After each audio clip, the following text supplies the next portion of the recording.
Hey YouTube, it's Izzy. I haven't made a video in a while, so I decided to make one. I don't really know what this video is gonna be about. Just making a video about stuff. Um, just have some ideas, I guess I wanna bring across, bring some shit up, talk about some news, stuff like that. Just have a video. Just a video. Anyway. So let's see some news. Alright, there's two articles that I read this week that, kind of pissed me off. Detrimentally pissed me off, I could say. Alright, this was on March 29th. This was on CNN. A 14-year-old girl, Bangladeshi girl, was charged with adultery and was lashed to death. This is the headline. Alright,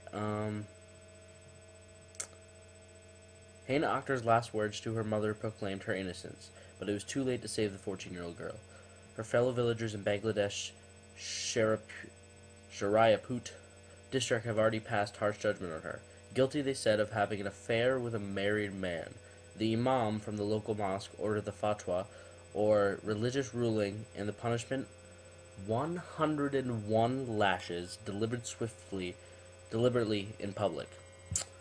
The girl, who was only 14, she couldn't make it past 40. She dropped dead after that. And the autopsy cited that there was no injuries and that it was deemed a suicide. Yeah.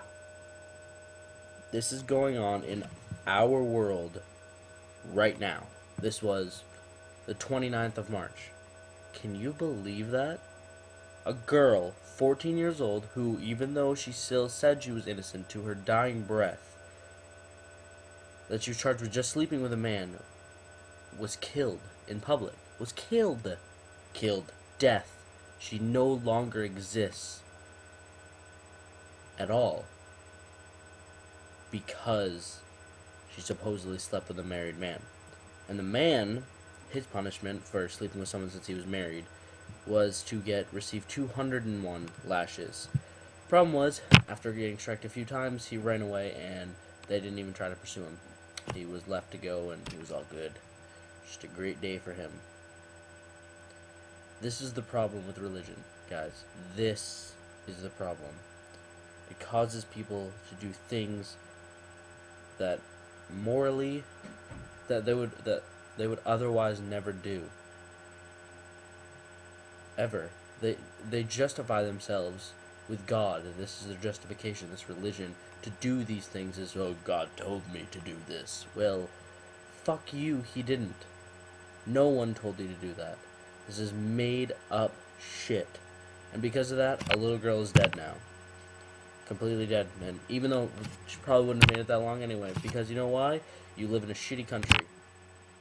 A country that has oppressive religious rulings that order killings, or order, not, sorry, it wasn't a killing, it was just ordered to lash her 101 times.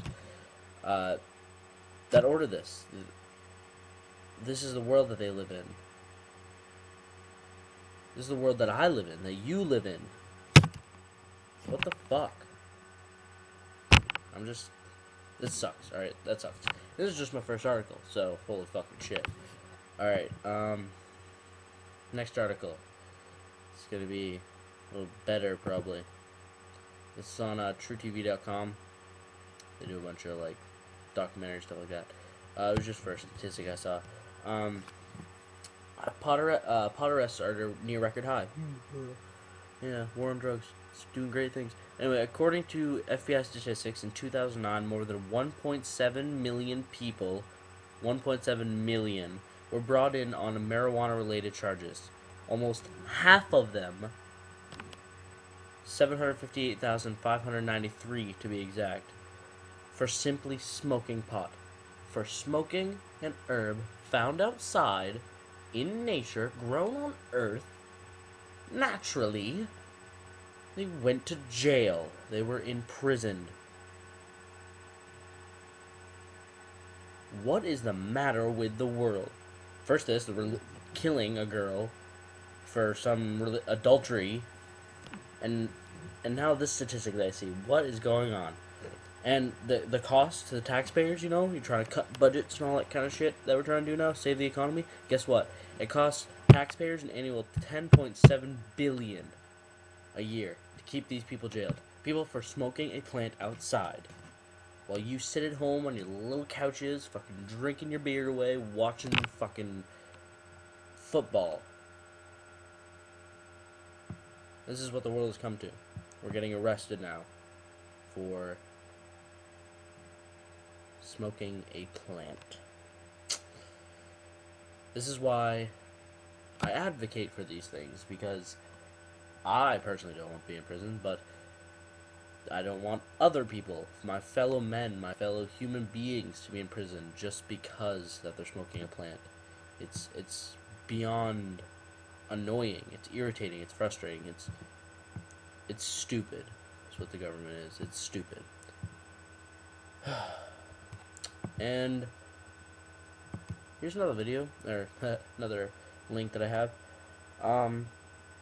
This is on religion, so another religious one. This is just something that I came across as because I study different religion scriptures just to see what they have to say, and then usually it provides evidence that contradicts itself, and then leads you, usually, at least it did to me, that it can't exist and that a God can't exist, just based on these, or at least that a God that they conceptualize doesn't exist.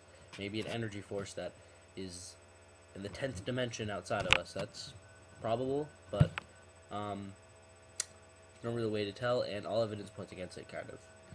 Alright, but this is the seven sayings of Jesus on the cross.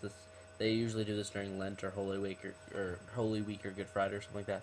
Alright, the fourth one I found as the biggest, weirdest contradiction I've seen in the Bible. Okay, so Jesus is on the cross, and this is called traditionally the word of abandonment.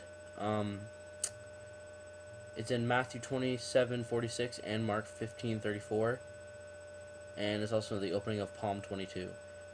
I guess it's in the Bible a few times. Yeah, so it's not just once. It's actually a pretty solid thing that they have. Anyway, Jesus was on the cross, and the fourth thing, I guess he said, was, my God, why have you forsaken me? I'll repeat again. My God, why have you forsaken me?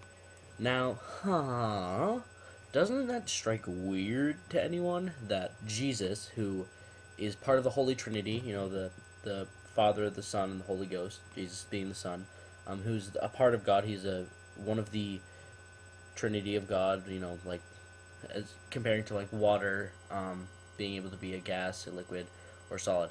It's like that. Jesus is one of those. So why would he ask himself, or his Father God, why have you forsaken him? Wasn't the whole point of him going down there to be a martyr? Wasn't it to go there and die for himself to save humanity? Wasn't that the point of it? Wasn't that why God made himself into a Jesus, into a mortal figure, and put himself on earth to do that? Wasn't that the point? Why would he be asking himself, or just God, why would he be asking him, why have you forsaken me? That makes no sense. Doesn't that destroy the Bible? Like, to me it does. It just doesn't make any sense. Why have you forsaken me? Why would you be asking that question? You're dying for everyone else. Why would you be like, why have you forsaken me? It's just a stupid question to ask. Why would Jesus even say that? And why would he be also religiously followed now as a saying, as a meditation during Lent and Holy Week? What the hell? When they're saying this, when religious people are saying this, aren't they like, well, what? Because why would Jesus ask that? His whole point was to save humanity. It was to come down. Why would he be forsaken? Why would he feel forsaken? Because he got destroyed and killed and all this kind of stuff. It doesn't make sense. Huh. It just, no sense is made there. Anyway, my video is 9 minutes now, so I should probably stop. I have a couple other things, but,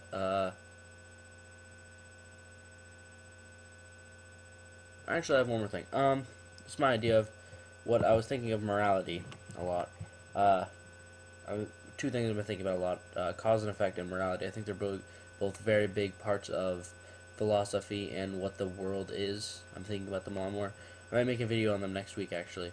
But morality. I was thinking about this as a definition of morality. I just came up with this. Kind of sparked in my head, and I wrote this thing about it. I'll read it off here. Morality exists to bind us as a society.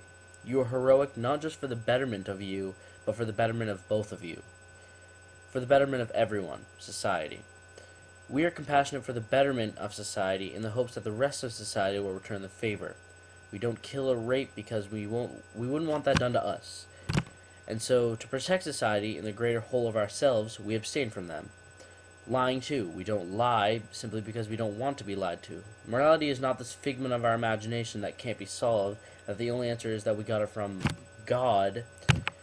No. Morality comes from our social consciousness, our want to improve our surroundings and the habitants within. That is morality. And that's what makes it true. We hold these morals that are able to be subjected to change, as each case of judging the morality of some situation will be different. And so therefore, true, universal, absolute morality does not exist. Rather, morals are subject to change. But we can have these standards rather than say laws that we can base our moral centers around, that are subject to change and based on the situation, using our logic and reason to figure out the exact way to go about it.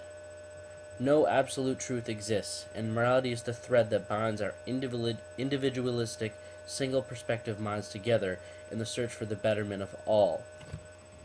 We together input our ideas so that we can have a society. We throw our ideas into the pot of society and then sift it out until the better ones come, which turns out to be we don't want to kill because we don't want that done to us. We don't lie and we don't rape and we'll sexually harass, harass whatever. We don't do that because we wouldn't want that done to us. And because of that, it has binded us together. And I believe that's what morality is. And now I've gone like 12 minutes, so I should probably stop. And yeah, I'll see you later. Peace.